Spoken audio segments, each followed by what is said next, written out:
Can you hear me? I can, Gary. Can you hear me? I can. I'm surprised that I can hear you. I'm doing this on my phone using 1 bar of cellular down in Rhode Island. Perfect. I can. It's amazing. We'll see if it lasts. I understand. Sometimes I wonder, connected to the world, if I'm going to stay and last. So, Right. How have you been?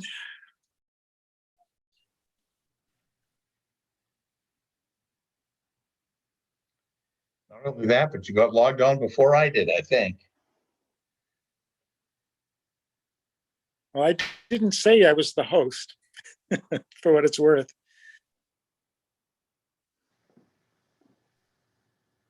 How are things in Rhode Island? Oh, it's a lot like Lincolnville, except spring's maybe 2 or 3 weeks further advanced.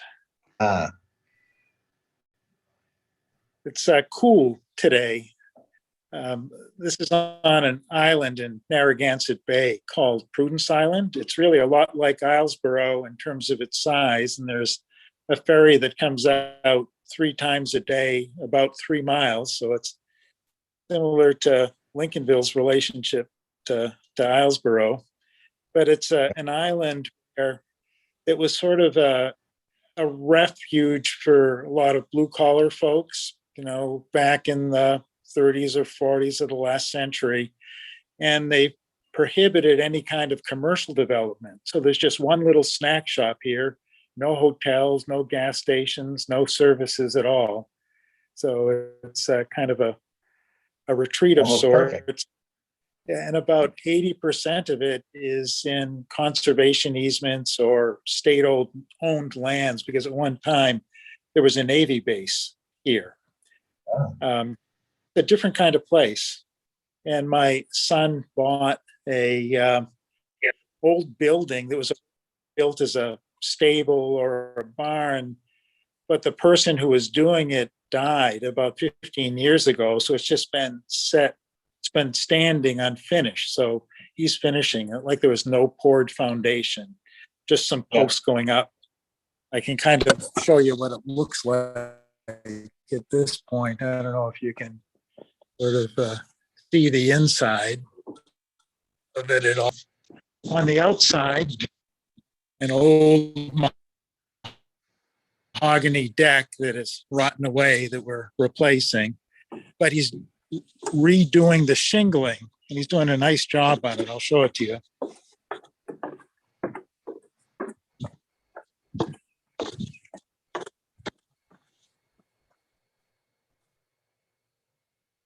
I don't know if you can see it.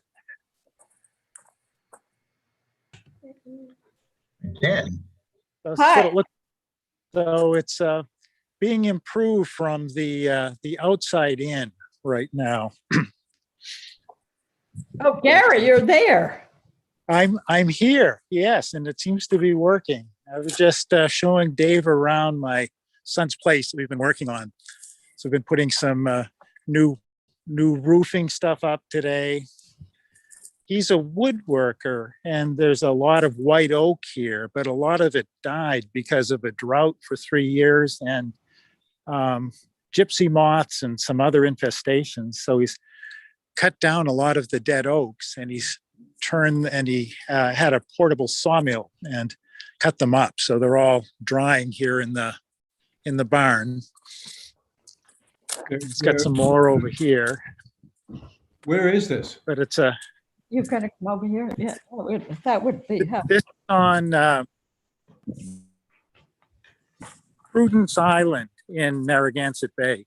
So it's off of Bristol. It's about 15 miles south of Providence, I'd say. Wait a minute, I have to see. Oh, on the And you can sit there.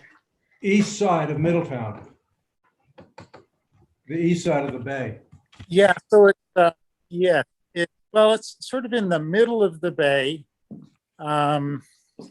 north of Narragansett, about 15 miles too. So it's just off of Bristol, if you're familiar with Bristol. do. My family at one point came from Bristol. Oh, really? Well, Uh-huh. a long time ago, and I don't know anything about it. I wish I Yeah. did.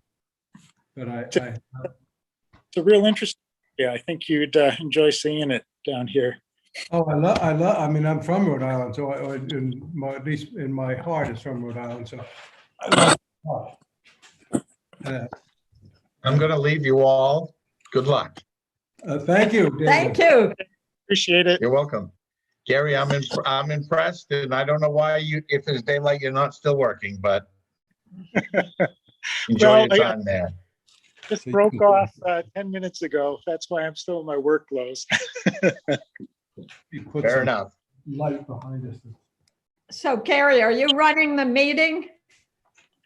I will unless the connection fails, and then you can just pick it up. Is Yeah, this I've got all your instructions and everything right here. This is very disappointing for Whitney. This was. No, it isn't disappointing. Her brief moment was being. well?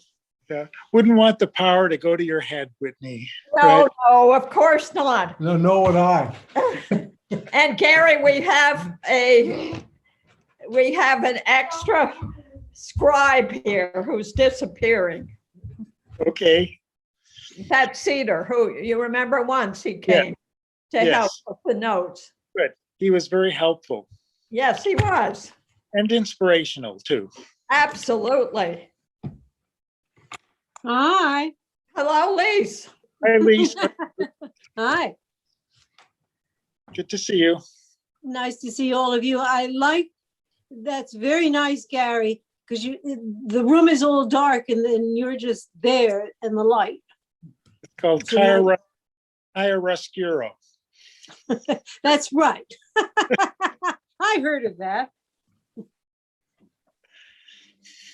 Nice to see everybody. It looks So- like Steve is not yet connected to the audio.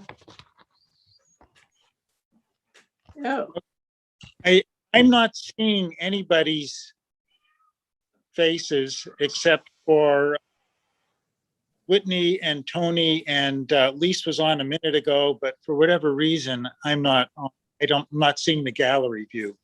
that's because your thing is so dark. You hear me too? We're seeing, can you hear me? I Hey. can see everybody. So we can see Steve. Hey, good, Also, I Steve, see Steve. I hear Steve. good. I think we see. We have a JP here. That would Okay, be me. Oh, Jay, welcome to the group. I don't think the others that you've been appointed a new member by Hi, the Jay. board. So Jay Falloon is a new member of our committee, and I heard earlier today from Dave that he had been appointed by the select board. We also Excellent. have a second new member, Karen Federley. Maybe once we get started, Jay can tell us a little bit about himself, and we can tell him a little, and we can introduce ourselves to him as well. Here's Tandy. Hi, Dandy. Nice hat. Hello. Nice hat. You're in Des Moines, aren't you? We're on our way. Okay. But Whitney, we saw Canadian geese on Coleman Pond and we heard the loons. Absolutely. How fabulous. Yes, we've got 3 loons. Hi, Rich. Here Hello. comes Rich. Hello, everyone. Well, Gary says that Moody Pond has 3 loons too. Oh, really? I just Mhm. hear a lot of noise. So They seem to get along just fine. So since I can't see anybody, do we have everybody we know is going to be here? Oh, look. All right. Hi. Hi. Aaron, Yes. Oh, hi. hi, you know us, Tony and Yes, I Whitney. do.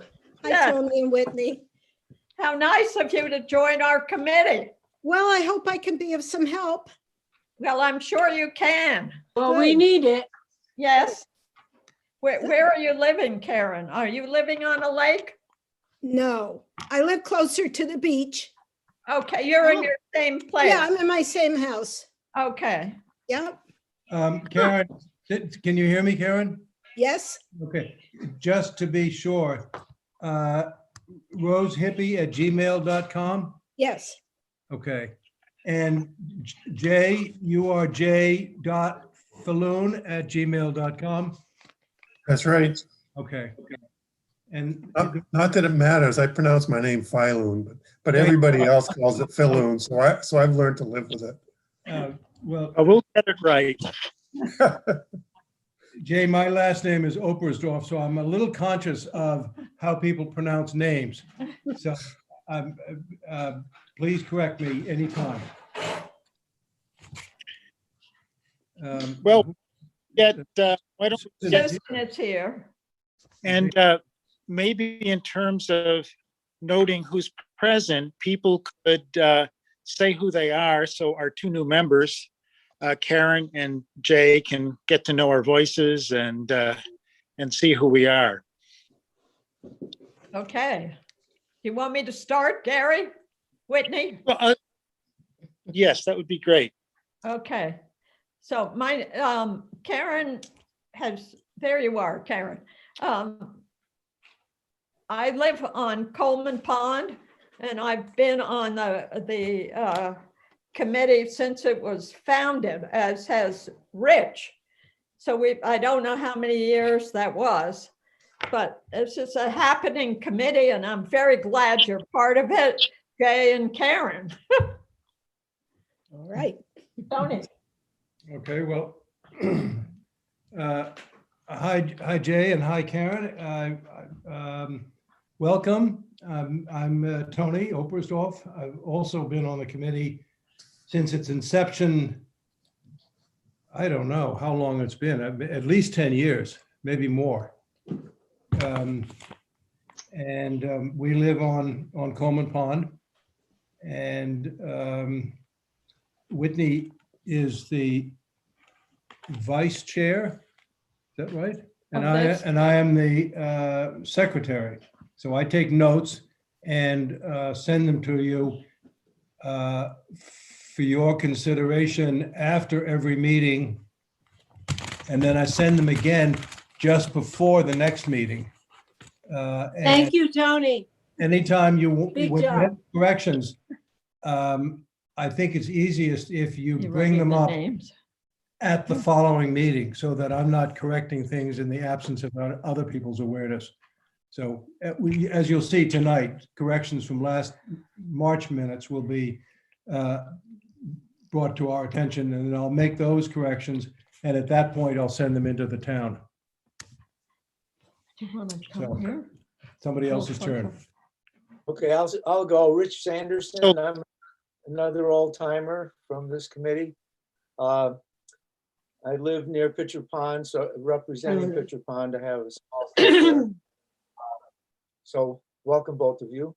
I think our goal and our task is, really important about, the waters and the wildlife around the waters. So, good to have two more committed people willing to work with us. So welcome. I'm Lise McLaughlin. Hi. What? I'm Oh, Lise, I would- McLaughlin. Okay. Go ahead, Lise. Thanks. Oh, okay. I'm Lise McLaughlin Pike. I live on Moody Pond, and I've been a member of the committee for about 4 or 5 years. And my family's had this place for about 90 years. Steve, Okay, Steve Thomas, Norton's Pond. We've been on that pond now for about 35 years, and we enjoy it, have a great time on there. And we are very happy to have you guys join us because I think it's very important to take care of the lakes and ponds. thanks. So nice to hear your voice. Oh, look. The good Susan? video. Susan?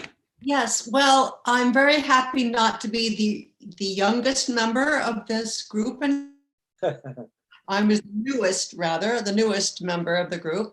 And welcome Karen and Jay. Jack and I live in Lincolnville Center. We have a camp on Fang Island in Maguntacook on the Lincolnville side.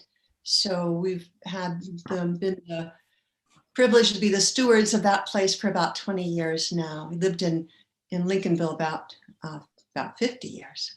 So finally have a chance to pay attention to the lakes and ponds, and it's been great working with this group. So welcome. So Karen, it's your turn. Oh, there's Tandy comes and goes. Mostly goes. So I can No, introduce I myself. don't. I'm always there with great admiration and loyalty to all of you. And to our newest member, I welcome you. I'm kind of a newbie also, but I love what we do. And I think like the Frag Mike, that was such a great project. And our doc program, we do really wonderful things. Welcome. So Karen, what is your interest in joining us? Well, Dave sent out a letter looking for volunteers for different committees. And I said I would be interested in this committee or the Harbor Committee. And he got back to me yesterday and said, how about this one? Well, I love lakes and I do, I swim, I paddleboard, I kayak. So I just thought, well, might be some interesting things to learn about the lakes in Lincolnville. And if I can help in any way, I'd be really happy to. So. That's great to have you on board, Karen. Yes. Thank you. And Jack? Jay? Well, sort of a similar story. There were a whole bunch of committees there, and this looked like a good one to join. Yeah. Right, it's a good one. We have a lot of fun and enjoy each other. I came to Lincolnville about 25 years ago. I live just off Youngtown Road. And I grew up in Turner, which isn't too far away, a similar sized town to start with. It was agricultural and rural, and it's been overrun with the overflow from Lewis and Auburn. But we always had a camp on the pond there that my grandfather built, and over the years, you could watch the water quality degrade and the visibility down into the water. Where you used to be able to see 15 feet down, you couldn't see 3 feet down, and so I'm aware of those problems. And I also have done a lot of paddling in my past, mostly canoeing, river canoeing, upcountry. So I spend a lot of time on the water, and I have an appreciation for it. Great to have you.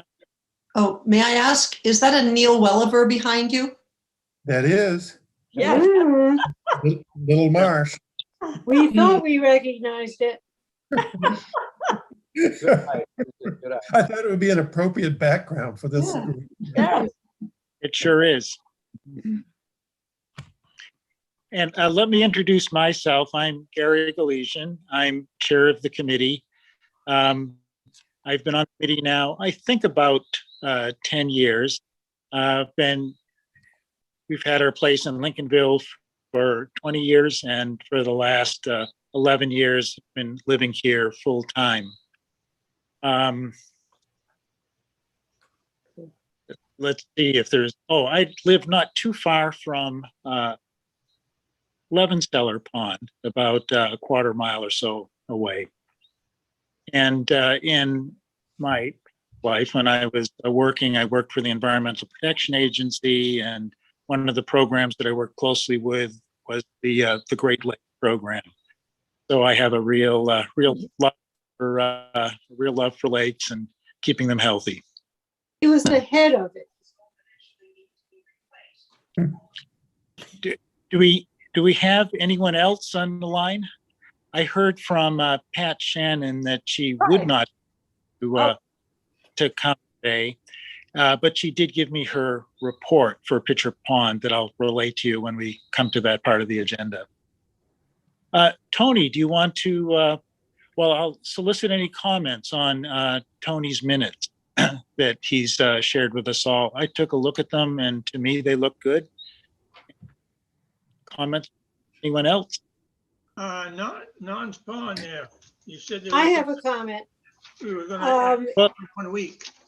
Please, And please, Okay, under mooring Spawn. ordinance, proposed mooring ordinance to be submitted to the select board, that actually was not what was going to happen. Jay Foster was going to go before the select board to get guidance on which mooring ordinance draft to use.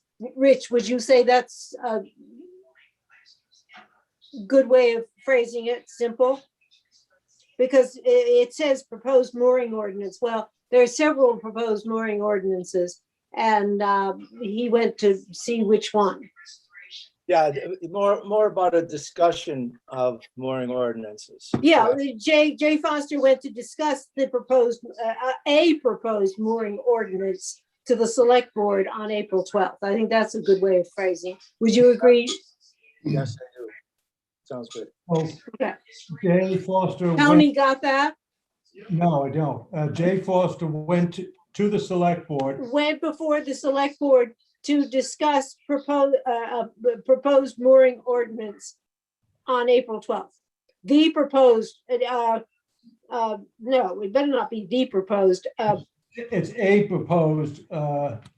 No, not A, because there were two drafts being considered. I'm sorry. But I don't think we want to get that specific, to discuss the mooring ordinance for Lincolnville. Okay. Good. That's nice and vague. Yes. Better that way. So Jay Foster went before the Supreme, select board to discuss a proposed mooring ordinance for Lincolnville. To discuss, yes, a proposed, the proposed, now, yeah, the A proposed, right? Good. And so we want the, or we want, No, I don't, strike out proposed, discuss the mooring ordinance for Lincolnville, okay, and striking A, all right, so. which Jay- is in the works. Oh, no, don't put that in either. Okay, Jay went before the select board to discuss the mooring the Lincolnville mooring ordinance. Yeah, Good.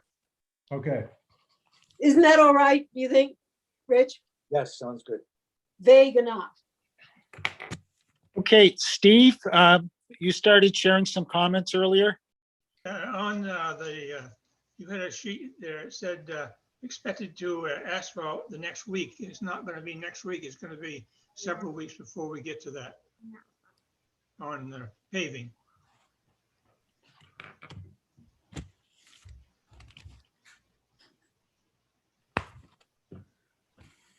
So say something like paving that will take place this spring.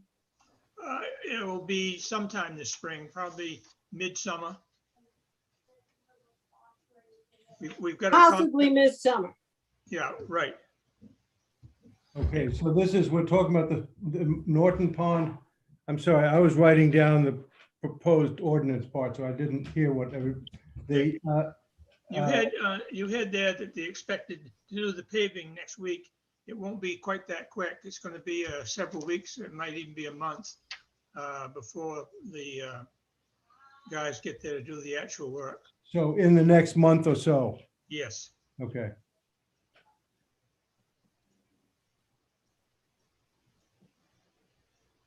Is that it? That's it. Is that it from everybody? Yes, otherwise, good job. Yeah, great, thank you. Okay, let's move on to our pond by pond, lake by lake review. Shall we start with Moody Pond? Okay, I've seen a lot of canoes, which is terrific, out on the lake, people fishing. and heard loon calls a lot. And Gary says that there are 3 loons, all adults. And so they're doing whatever they are doing in on Moody. And the ice, of course, is out. And I'm not sure whether the beavers got caught or not, but too early to tell. How's the lake level? I'd Please. say it's about what it's normally at this time of year. Thank you. How's the I blood mean, it's sucker hot. population?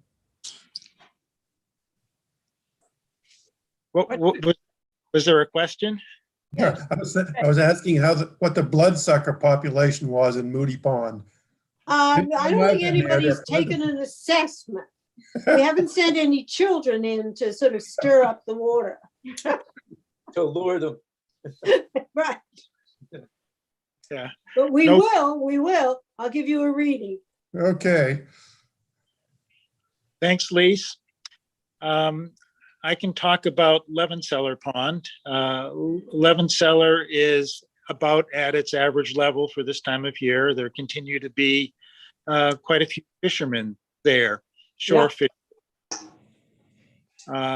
Beyond that, and also there are 2 on Levenseller. To what? There are 2 loons on Levenseller. Is that unusual? No, it isn't. Most every year we've got 2 loons by this time of year. They nest every year, but not every year are they successful in raising their chicks. How about Coleman? Very quiet. We have 3 loons.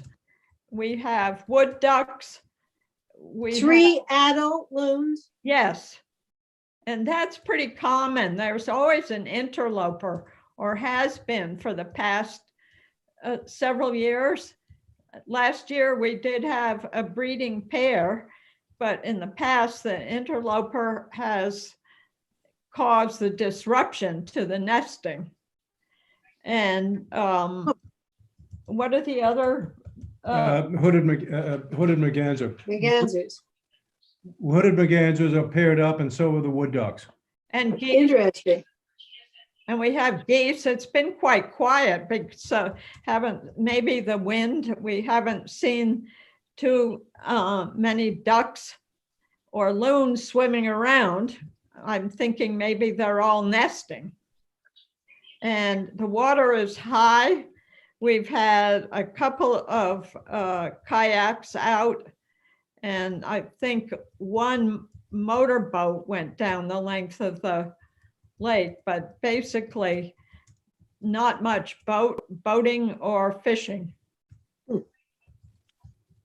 Apparently loons live to be 30 or 40 years old, and they keep going back to the same Yes. pond. I mean, I always knew they went back to the same pond, but I had no idea that they lived so long. Well, I had forgotten that too. Yeah, they're very long-lived. Yeah, and they remember because they go back to where they belong. So the interloper, they probably maybe like a little variety. Who knows? Well, Gary, They did nest on the pond. I mean, on the island. Andy, is there something you'd like to add to Coleman well, Pond? you know, there's a couple Canadian geese out, and they were squawking up a storm. Whether they're mating or what, but they were making a lot of noise. But Yeah. the lake is beautiful. One of the things I've noticed with Canadian geese is they to pair up this time of year, especially in Yeah. early spring, and you'll see flying as sort of duets. Yes. And they'll rise up into the air, come around and come back. And rather than flying in the flocks that you see a little earlier in the year, they seem to be in pairs, at least the ones around Levenseller and in the neighborhood. Yeah, and in Coleman Pond as well. And I've been noticing that there's a lot of neck undulations. Is that part of their courting, Gary? I wonder if it is part of pair bonding and courting, but I don't know specifically. That's Never seen that before. interesting. Let's move to Pitcher Pond. Rich, anything to report? Water levels seem relatively high, but not unusually high for this time of year. And spotted eagles over there. There's some nesting eagles that have built a huge nest across from where our camp is. There've been ducks pairing up in the mill pond leading into Pitcher, and saw a pair of Canada geese over there as well. Checked out the beaver dam. So far, they haven't added on to where it's been taken apart. So the thoroughfare from the mill pond into Pitcher remains clear, and the water's high enough. And people have been putting their motorboats in. Some residents have been this past week.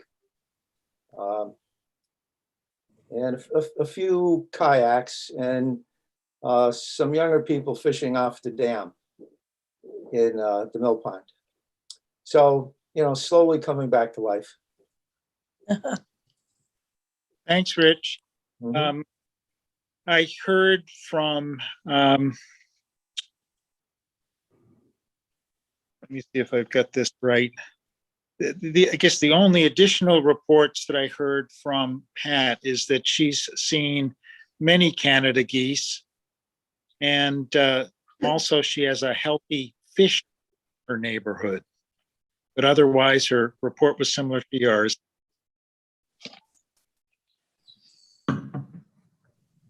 Any reports? Well, I guess Norton Pond. That's true. Yeah, I thought you would let me out. But it's been the water level, I was surprised it hasn't come up as high as I thought it might. And I guess that's because we haven't that much rain. And fishing has been somewhat good. We've got boats out, we've got floats out. There's a little bit of everything going on. I haven't seen that many loons or ducks or anything like that yet. So I'd say we're normal. Thanks, Steve. And any reports from Aguntakuk? Well, Jack and I have been away. We just returned back a few days ago. I've only driven by once. We're not on the water yet. So the water level seemed high as usual this time of year, but that's really all that I've been able to notice. Thanks, Susan. Gary? Yes. Before we leave the lakes, or specifically the lakes, I was wondering if I could just say a couple of things about the mooring ordinance. And what do you all think? The mooring ordinance, I think that we're going to be going with is the one that's drafted by the town attorney. But surely there are going to be some modifications, and which I'll get into in just a second. But do you think there should be, and as a committee, I think we should discuss whether there should be any moorings in the DMZ, which is the designated mooring zone, which is 100 feet to 200 feet out. Should there be a designated mooring zone with moorings in it on Levenseller, Moody, and maybe even Coleman, the smaller ponds? And I was thinking that might be something that the committee should think about and have a preliminary discussion and maybe think more about, because I think this is something that we may or may not be discussing in the committee, but perhaps we should be discussing it in the committee. And then the other thing was that in the designated mooring area, which is again 100 to 200 feet out from shore, should there be swim floats? Should there be swim floats? And I know Harrison and a great many other towns do not have swim floats to 100 to 200 feet out. If the people who own shoreline property can have a swim float, closer to shore, but should there be one further out? And so I was thinking that this might be something that we should have just a preliminary quick discussion about and maybe think about for the next time. Rich, would you agree? Well, Because we're going to have to be talking about this in committee, and it would be good to have guidance from this committee. Well, let's start by asking Gary if this is a time to do this at this point. you know, Okay. I think this is a pretty significant agenda item, something we may want to spend more time on at our next meeting. Okay. other I'm wondering about is that in some we serve as representatives of the lake associations or those lakes where there are lake associations. And I wonder if it makes sense to try to get a sense of points of view from members of the lake associations, and whether or not there's a mechanism through which we could do that. You know, I know the lake associations often don't meet until their annual meeting, so it's hard to get feedback prior to that, but maybe there are other means and mechanisms to do that. Well, And can we I- probably want to talk to the chairman of the mooring ordinance committee, Jay Foster, before sort of formally going out, but maybe the committee, Rich, I'm interested in your opinion on that. Well, I think I would like to give just a quick summary of what happened, so people on the committee understand where we are with the ordinance. Just if I could do that. Definitely. Briefly, there's very good news because the select board voted to move ahead with an ordinance that will provide some protection for shorefront owners within the first 100 feet of shore. The other piece of that is that the 100 to 200 feet that Lisa is referring to will be designated for non-owners to be able to moor boats. The question now is around whether to require all moorings, whether they're residents, shore owners or not, or non-shore owners, to register and standardize and have the moorings permitted, which is beyond what we were recommending to the select board. But the attorney and Dave Kinney pushed strongly to say, if you're expecting non-shore owners to permit and register moorings, you should require that of everyone on the lake. So that's where we stand. It's planned to go to a public hearing and vote in November. And I tried to see if we could get a moratorium to keep moorings from being placed anywhere on our lakes during the summer. But Dave Kinney said, we've already had a moratorium and it was extended and it can't be done again. So that's where we stand. So basically our lakes are open to anyone putting a mooring wherever they want this summer.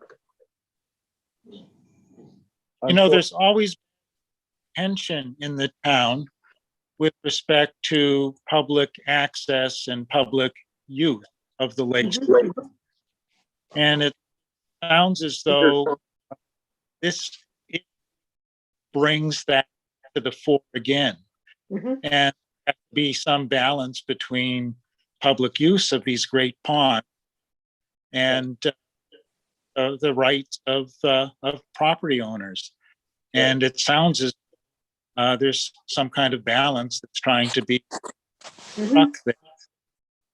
That's Because we're also trying to think about the health of the ponds too, as well as the the aesthetic value of having ponds that aren't absolutely dotted with boats.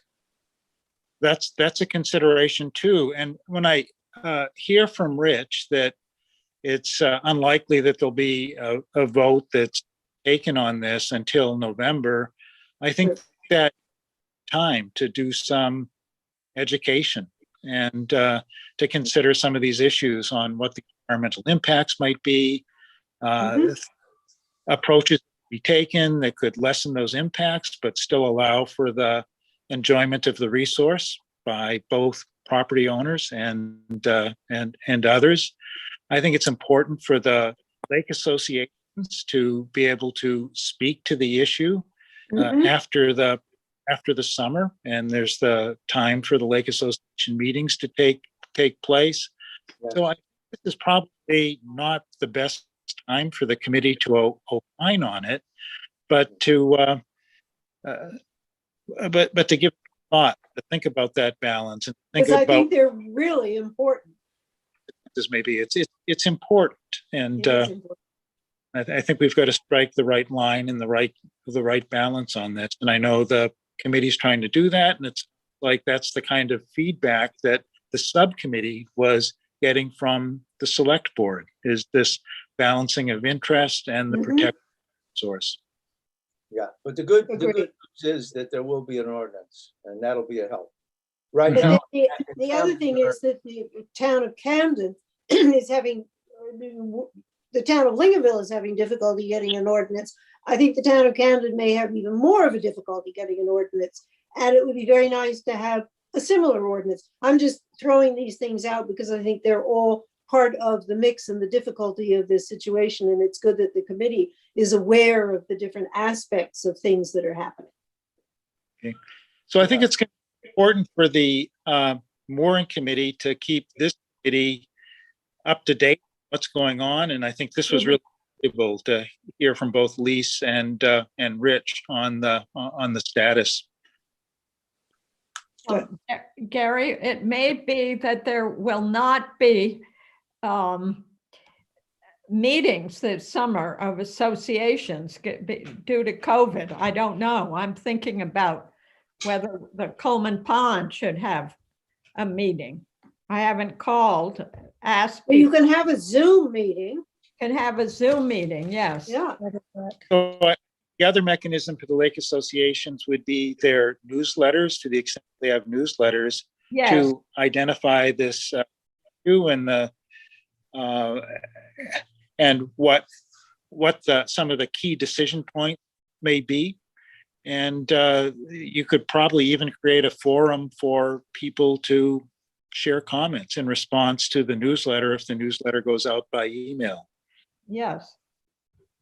well, I've already given information in our newsletter, which is going out Pitcher Pond in a couple of weeks about this. So yeah, it's a good idea, Gary, following up, trying to get feedback from members.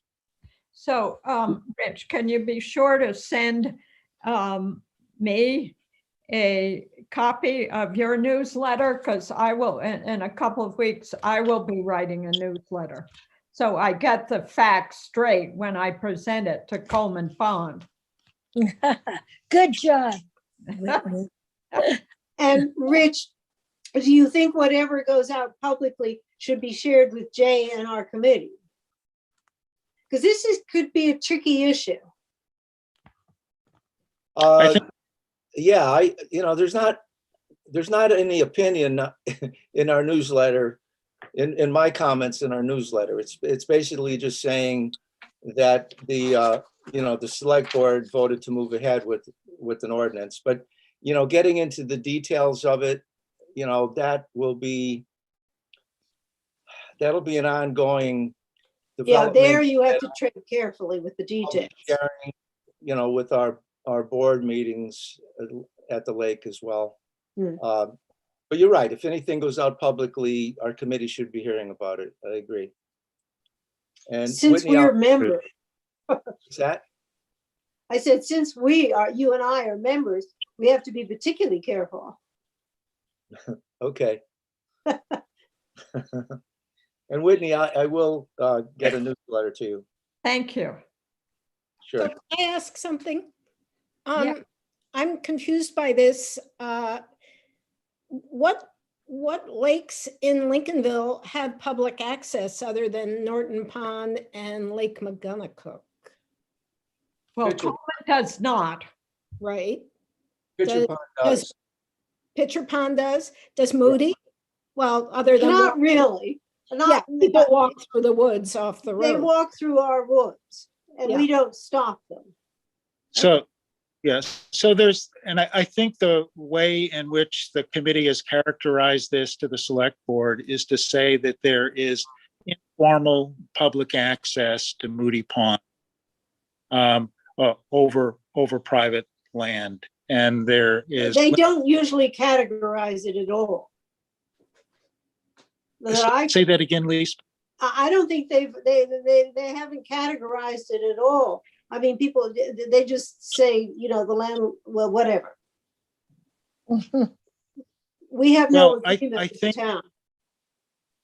So the Lakes and Ponds Committee has reported to the select board on public access to the ponds. And generally what we have said is that there is formal public access to McGuntacook and to Norton, and that for Coleman Pond, the Lake Association has made available access to the public, through signage and and there are limitations on the use of it because there's a gate that can be closed when it isn't appropriate for boats to use that. And for 11 Cellar, we've noted that there is owned by a private landowner, but there's been traditional use there for people to be able to launch canoes or kayaks. And I believe for 11 Cellar, we've talked about the good graces of a private landowner who permits people to use an informal pond, an informal access point for launching kayaks or canoes. And please correct me if you think that I haven't gotten that right in terms of the reports that we've made to the select board. So there's not much public access. No, for Coleman, the only public access there is when the town of Lincolnville calls me up and I speak to someone and they're going to rent someplace on the pond and they have a boat, and I suggest to them who to contact who lives near them who might have a place to launch a boat. And also one of the responsibilities of this committee, and this is something that we do when we do our pond by pond, lake by lake review every month, is to identify any parcels that might be coming available on the real estate market that would be appropriate for the town to consider for the purposes of public access. When we've done that in the past, either the price has been beyond what they would want to consider, or available lots are off of private roads with road associations, and the town isn't in a position to participate as part of those road associations. So those opportunities have been very limited, but the select board is very interested in knowing when there might be such an opportunity, because they hear from the public that they would like to have more access to the ponds. So I think that you have to look at the mooring ordinance in the same kind of light, just a desire on the part of the public to be able to use the ponds. And a mooring ordinance could potentially generate more public use, but as Rich points out, right now there's nothing at all that restricts anybody from putting a mooring into any one of our ponds. at any place. Except Gary for parking. Parking Right. is, I mean, you can't, parking on the narrow roads of Coleman Pond wouldn't work on their private roads. Right. So I guess the question would be if they got permission from a landowner to put out mooring in their place, they could then walk down the roads and perhaps get to a moored boat with the permission of the landowners. Yeah. So Well, the actual laws on the books, Title 38 is quite specific about what shorefront owners can do, but it doesn't talk about anybody else. And, from my reading of what's on the web, vis-a-vis mooring, I mean, it's up to the town to establish what's possible and what isn't possible, that the state absolutely does not want to get into that, having to adjudicate between somebody who wants to use the pond and they want the town to do that. So that's why some people are engaged in mooring ordinances, and there are a lot of different towns that have mooring ordinances, and some are quite strict and some are less strict. I hope that answers your question. It's complicated. Yeah, it is. And it sounds like it's something that we'll be dealing with over the next months, and the town as a whole will be dealing with it. And I think our job is to make sure that there's input received from this committee if we believe that there are going to be significant consequences that need to be considered, both by the select board and putting something like this on the warrant for the town meeting, or helping to educate the public. So I would like to move on to our regular agenda, unless there's anything else that anyone would like to bring up relative to the mooring ordinances. Nope. Okay, hearing nothing, let's turn to the Agmites project. I think we're making some progress there. I worked with Kayla, the finance director in the town office, to pay our fee for submitting our notice of needing a permit by rule from the DEP for us to continue with our Phragmites removal work. So that's been done, and we've been able to take that out of our current fiscal year budget. I'm continuing to work on the application itself, and I'm hoping to be able to get it to the DEP within the next 2 weeks or so. They're then required to respond within a 2-week period or ask further questions about what our plans are. Cheryl has continued to work on the sign that talks about the work that we're doing. She got a quote from a printer for printing up the sign, and she can get an 18-inch, 12-inch sign printed up for about $26 or so. I talked to Dave Kinney about it. He said for us to go ahead and have it printed, and if they could bill the town for the sign, there would be no need to put it on the treasurer's warrant for specific approval of the select board. And he says that the town has signposts that could be used for mounting the sign. So last I heard from Cheryl, she was going to be working with the printer to get the sign printed. She would keep it for us until we were ready to put it onto the site. So I think we're making good progress there. Also, we've submitted to the town the report that Susan has put together on Phragmites to be published in the town's annual report.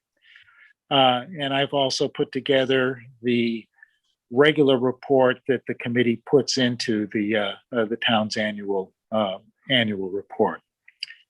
So that's where we stand at this point. Any comments or questions on the Phragmites project? I would wonder about our new members thinking that Phragmites might be like an alien invasion. Yeah, that's what I wanted to say too. To Oh, explain it. no, I'm aware of what they are. I don't know. Alien invasion. Can So- you say what it is, Gary? Yeah, what are Phragmites? Sure, Phragmites. Oh, nice. What is?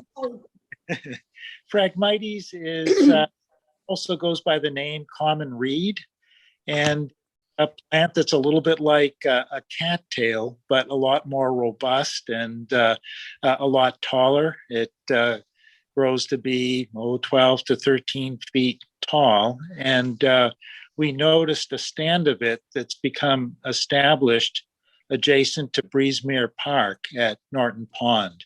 If you're familiar with the parking area that's behind the Veterans Park and across the street from Breezemere Park and the bandstand, you'll see, maybe about a third of an acre or so of these very tall reeds that grow, and they're invasive and they spread. And they're not good for native wildlife. And our big concern was that they could potentially spread into the shallows of Norton Pond, completely kind of occluding that area and views of the lake in that area. So we set about last year to, with the approval of the Select Board and the Department of Environmental Protection, because they're located in a wetland and we needed to get their approval to begin to control it. And we're planning to continue that control program over the next 2 years with the blessing of the Select Board, but also with a permit that's required from the Department of Environmental Protection. Is there anything else anyone would like to add about Phragmites and the project? But it's been a very active project of the committee, and we've been personally involved sort of as volunteers doing the actual removal of the Phragmites. We went out, I think on about 7 or 8 occasions last season to cut the Phragmites manually. And our hope is to be able to keep it under some level of control, at least to keep it from spreading through manual removal efforts. We don't want to resort to herbicides if we can avoid it. Well, Gary, you did say that these Phragmites were very tall, but you won't see any tall ones in the area where we've been working because they all got cut down. And you'll probably maybe see little shoots. But we did quite a big job last summer, and we're intending to do more cutting this year to keep it down. So you won't see them sort of, waving in the breeze as they are in areas where they're not cut. Jay, didn't you have a question? If you, Well, I was just going to ask what the method of control was, but I understand now. Yeah, we'd like to cut them within 6 inches of the surface, and the idea is to deny photosynthetic kind of resources to the root system to try to weaken it. And the other thing we do is to try to make sure we cut it before it goes to seed, so that seeds couldn't spread by the wind or by boats or other methods to Norton Pond or other places. Isn't there some there on somebody's lawn, or was? Yes. Was there? Did somebody have it on their lawn? Yes. What's her name? I can't, that you spoke to, Susan spoke to. Oh. The woman who lives there. So Gina, That's Gina. Gina Sawyer. Yeah, Go ahead. Gina Sawyer is the person whose home borders on that parcel of town property. And there were several plants that look like they probably spread across her boundary line. We've been working with her and we've been removing those as well.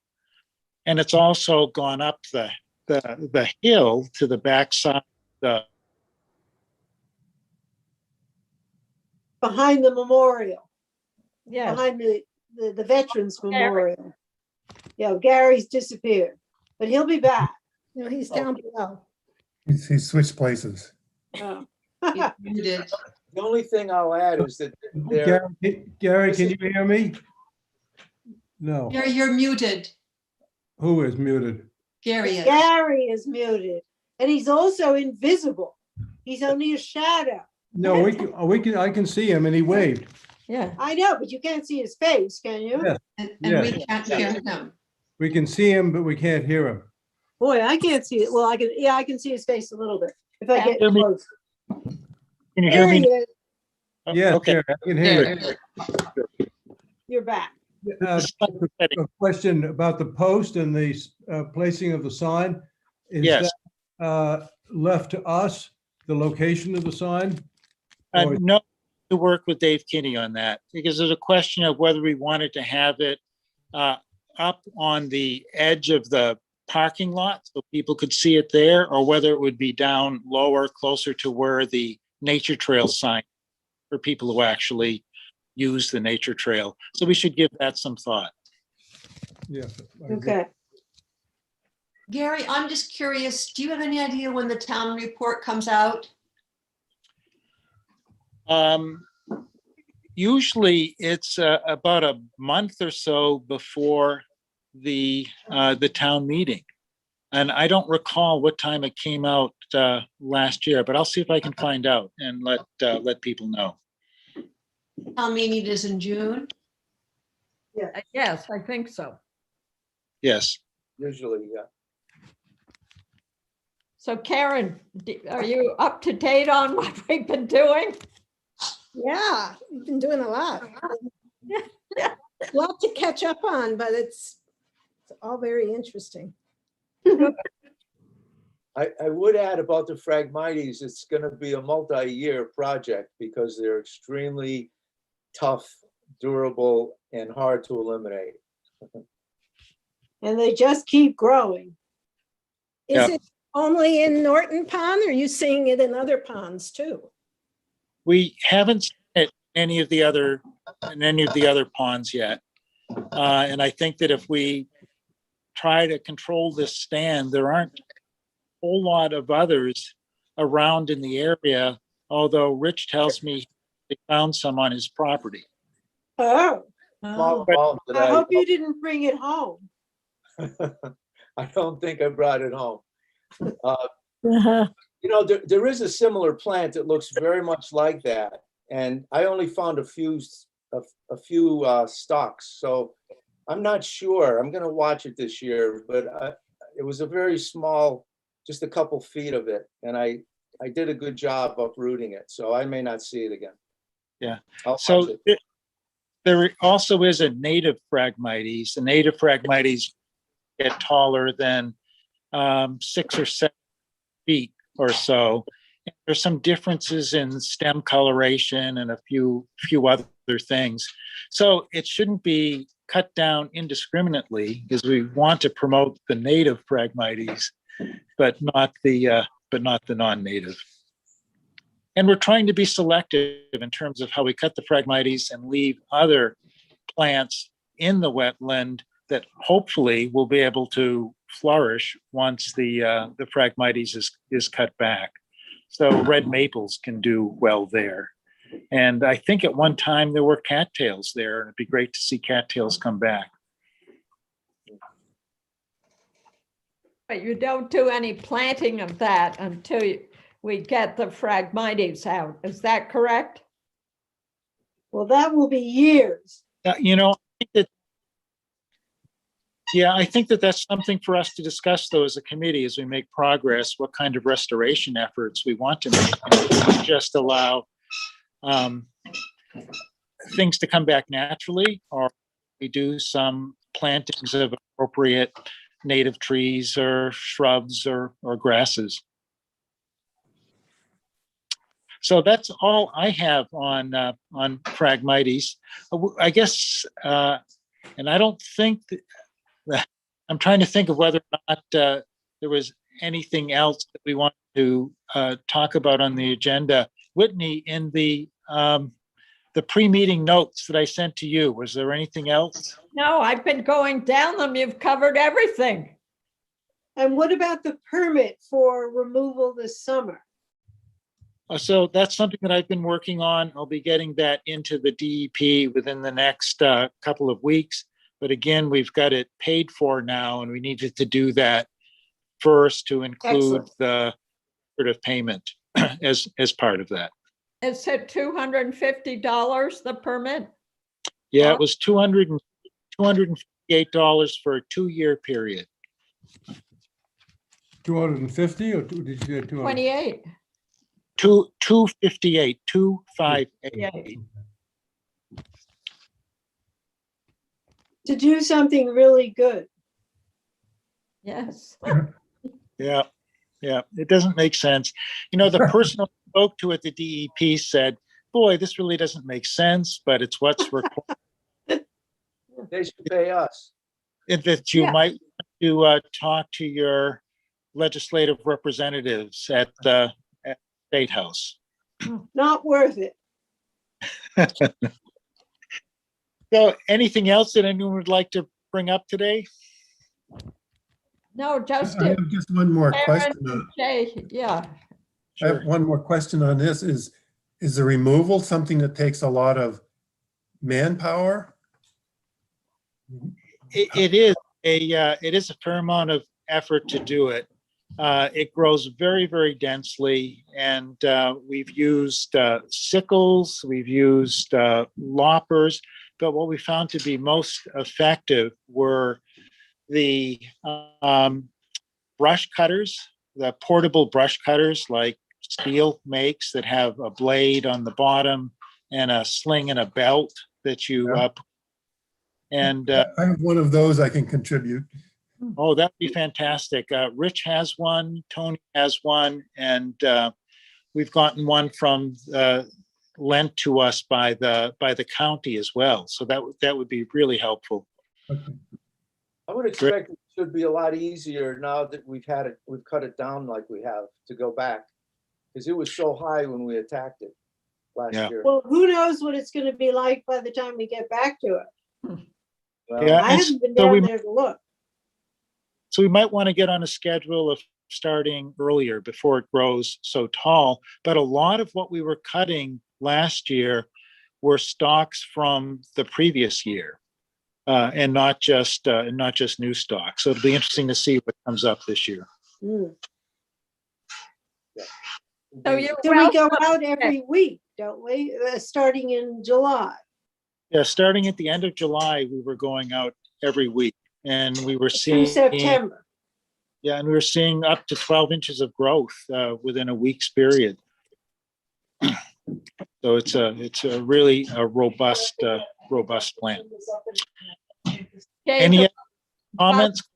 Yeah, I was just going to say, I'd like to identify the robust hackers. Lise, Susan, Rich, Tony, Steve and I tried a little bit. Steve was there. And we also had a select board member there as well. Sessions.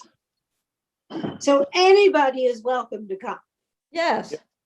And depending on where things are with COVID, we really want to try to make it a town volunteer effort. We didn't feel comfortable doing it last summer, and my guess is we may not feel comfortable doing it this coming summer, but hopefully the summer after that, we can involve groups in town and open it up more generally, because I think it's educational and we could use the help.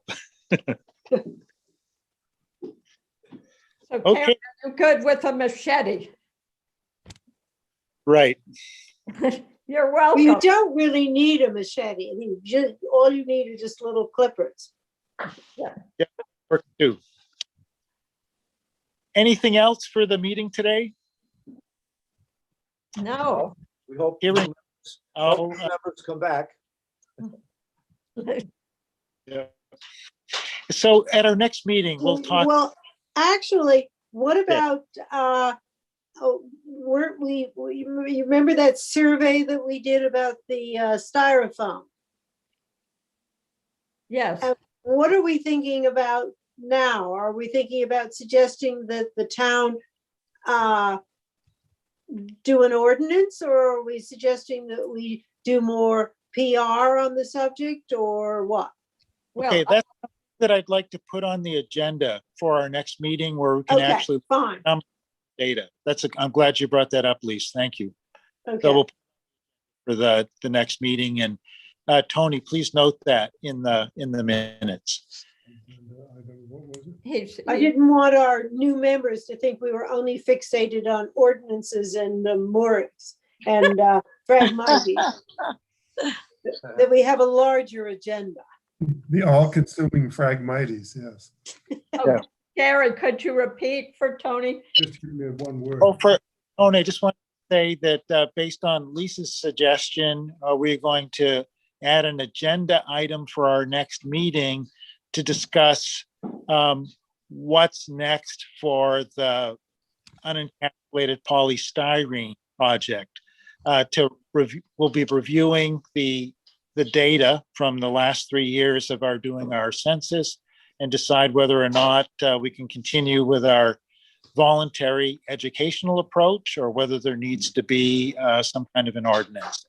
But I think you can just put that into some kind of shorthand that we're going to discuss the future of unencapsulated polystyrene in lakes and ponds in Lincolnville based on our Survey.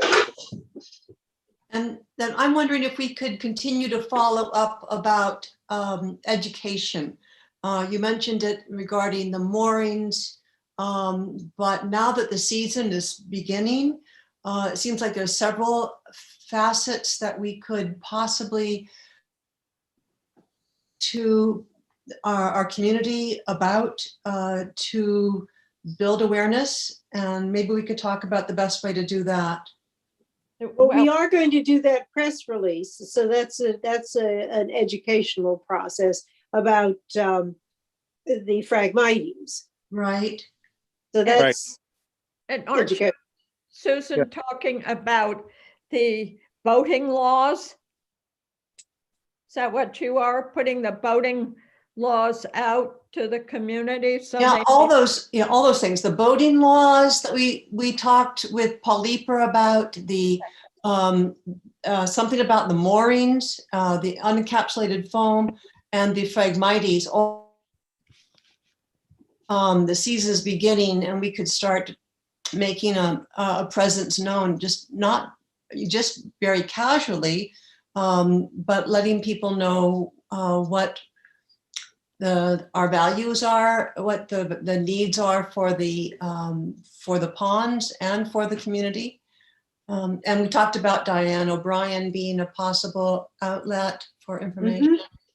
Well, we could do a press release, the one we've already got going, but the one on phragmites, but we could also do one on polystyrene and something else and Right. see if we couldn't get some help on that. Yeah. So let's all ponder that issue and talk about it at our next meeting and decide what areas we'd like to do some education and outreach on. Okay. Great. Sounds good. Okay. Before we go, is there a question or a news group where you communicate internally during the, between meetings? We're not supposed to do that as official Oh, committee. right. Any kind of deliberation needs to be publicly available. This meeting, for example, is being recorded, so someone could probably request to see it. And we Yeah. do post these take place. So sometimes there are informational notices about the actual meeting itself and when it will happen, or something that's just sort of absolutely necessary in terms of coordinating a project that we've already given life to in one of our public meetings, but we really can't have deliberation and discussion of issues in between the meetings. Right, I understand. Just my naivete on this issue, but yes. It took us all a while to learn some of those rules and requirements. Jay, you'll get in the next day or two, you'll get a copy of the minutes from this meeting, and that will include everybody's email. Yeah, because we do communicate occasionally. So, So meeting members can communicate one-on-one with each other, so long as it isn't a larger group or is viewed as a part of a meeting or deliberations. But there's no issue with one-on-one communications to discuss issues. Like when we're going to get together to go attack those plants. we can attack the plants and talk at the same time. Okay. Yeah. And we do. Can only talk about the weather. No. And the plants. Yeah, that's what we're doing. Anything else? Well, Jay and Karen, you know that we meet the fourth Tuesday of the month. Okay, I didn't know that. And at 7 o'clock. And so far we've been meeting via Zoom, and David Kinney sets it up for us. So are the members who are not present here this week? Are there what? What's the question? There are not too many who aren't here. Yeah, Pat Shannon. is Pat here. Shannon. Gotcha. And Cheryl Nevius, Cheryl, yeah.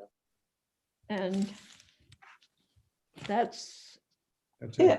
it, yeah. Okay. Everybody else came in. Tandy came from Des Moines, and Eric came from Bristol, Rhode Island. And so most everybody's here. It's Yeah. usually about an hour, and sometimes we go on till, Oh, it's longer. what? Lately we've been going about an hour and a half or so. Yeah. Well, thank you, Gary, for organizing us, as always, brilliantly. Yes. Yeah. Absolutely. And I'm glad you're here, Gary. And at first I was interrupting you and directing different people to speak because I thought you couldn't see us. No, I appreciated that because I couldn't see the gal. I could just see the people who were speaking because I'm doing this from my iPhone with a cellular connection. Yeah. Oh, So well, it's- you're wonderfully backlit by this blue something or other. Yeah, it's sort of Is that the Ocean sky? that's the sky. So I'm on an island in Narragansett Bay. No kidding. Oh, how exciting. That's the lovely Rhode Island sky. Yes. And The Steve, war freezes. Steve, are you back on the pond? No, I'm not. I'm still here in Union. We're gonna go up and work on the pond some, but we've been working on this place, we're rebuilding, and we haven't been able to get done what we want. Oh, Good. I want Nothing is ever done. to- No, I know it. Isn't. Well, thank you all. It's a good meeting. Yeah, Working- thank you. Thank you. Thank you. Thank you, Gary. Thank you, Bye-bye. Gary. Great job. Good new members. Good night. Welcome to the new members. Yeah. Thank you. Tony, for your work. Welcome. Appreciate it. Appreciate having you on board. Thanks.